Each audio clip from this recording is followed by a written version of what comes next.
네, 안녕하세요. 하이닥이 간다 아나운서 조아라입니다. 오늘은 강동 경희대학교 병원의 전정원 교수님 모셨습니다. 안녕하세요. 안녕하세요.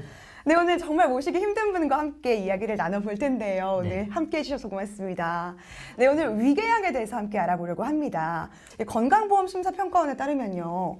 위궤양 요양급여 비용 총액이요. 2015년에 약 9,100만 원이었던 것이 2019년에는 무려 1억 900만 원대로 늘어났다고 합니다. 이렇게 많은 사람들이요, 위궤양으로 고통을 받고 있다고 하는데요.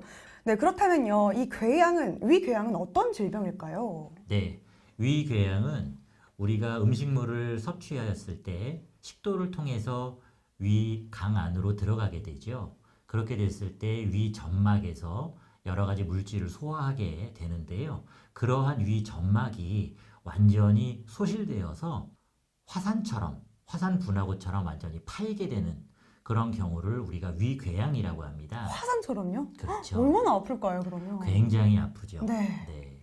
화산처럼 파인다는 게 정확히 모르겠는데요. 네. 위염과 위궤양은 어떤 것인지 좀 무엇이 다를까요? 네, 보통 위궤양은 위염이 생겼을 때 그 위염이 더 진행되어서 염증이 심하게 되어서 점막이 완전히 소실되는 상태까지 가게 되는 것이죠. 그러면 위궤양과 위염은 왜 생기는지 그 원인이 궁금한데요. 매운 음식이나 음주도 위염과 위궤양을 일으킵니다. 실제로 우리가 위궤양을 일으키는 원인으로는 크게 두 가지를 얘기하거든요. 네. 크게 두 가지를 얘기하는데 첫 번째로는 헬리코박터 파일러리라고 하는 균에 의해서 위점막에 위염이 생기고 네. 그로 인하여 더 진행되어서 위궤양이 되는 경우가 첫 번째고요.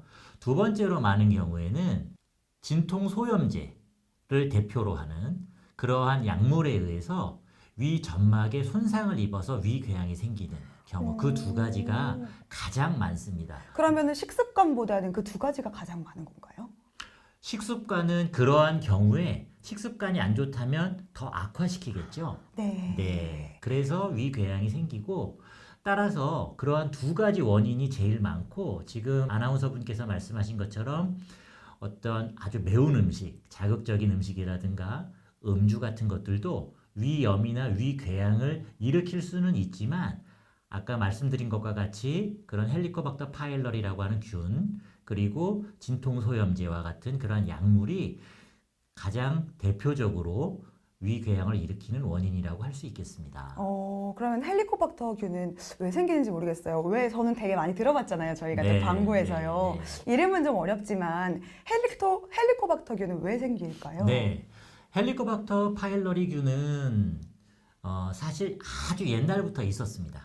아주 옛날부터 있었는데 그게 이제 우리 몸에서 같이 기생하는 균으로도 발전을 했었지만 실제로 이러한 그 헬리코박터 파일러리 균은 오염된 물을 통해서 우리 몸에 들어옵니다. 네. 그래서 그러한 오염된 물을 통해서 그러니까 헬리코박터 파일러리 균의 오염된 물을 우리가 섭취하였을 때 그 헬리코박터 파일러리 균이 위에 기생하게 되고 그 기생하게 되면서 위염이 발생하고 그 위염이 더 진행하였을 때 위궤양이 되는 것이죠. 네. 그러면은 어떤 이유에서 위궤양이 됐는지를 먼저 원인을 파악해야겠네요. 그렇죠. 네. 그래서 지금 말씀하신 것처럼 위궤양의 원인이 헬리코박터 파일러리에 의한 위궤양이라면 헬리코박터 파일러리 균을 치료하면 궤양이 좋아집니다.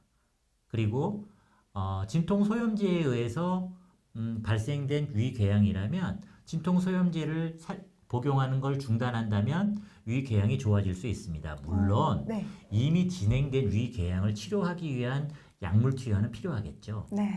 그럼요. 우리가 이제 위궤양과 위염을 또 구분하는 방법을 네. 알았고요. 위궤양의 위험성 그리고 왜 생기는지를 알았습니다. 네. 다음 시간에는요. 헬리코박터균에 의해서 생긴 위궤양 그리고 진통소염제에 의해서 생긴 위궤양 어떻게 둘 치료 방법이 다른지 더 자세하게 들어가 보도록 하겠습니다. 그러시죠. 네, 이번 시간에는요. 강동 경희대학교 병원의 전정원 교수님과 함께했습니다. 고맙습니다. 감사합니다.